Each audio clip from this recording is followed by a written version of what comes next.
In an interview with BBC One's The Show, Tom Holland said that if it's his turn to step down as Spider-Man and let some other lucky kid take on the mantle, he'll do it with his head held high because he's had an amazing run and accomplished everything he's wanted to with the character. But if not, he wants to play the character forever. And like I covered yesterday, he elaborated on his previous comment about not wanting to play Spider-Man after he's 30 by saying that what he meant was that if he was the only Spider-Man, he'd have failed by not allowing more diverse characters to join him like Miles Morales and Spider-Woman. Next, when asked if Dane DeHaan's Green Goblin from The Amazing Spider-Man 2 would ever return, BSL said, as of now, that's a definite no.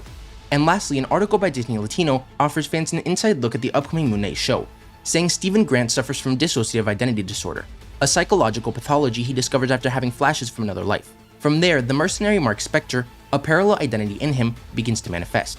The Egyptian moon god Khonshu negotiates with Marc to become the bearer of his powers on Earth.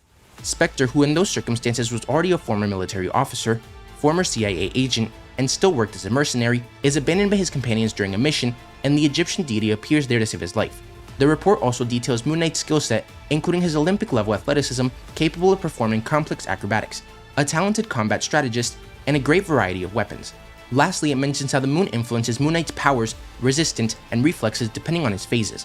The report also highlights Moon Knight's prophetic visions of future events, suggesting that these powers could have a crucial effect on the series and its characters.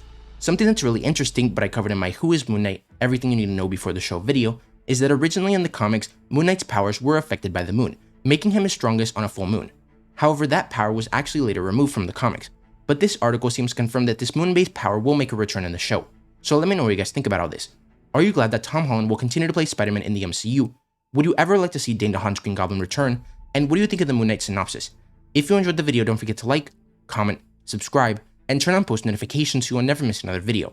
Thanks for watching, and remember to wash your hands and stay safe.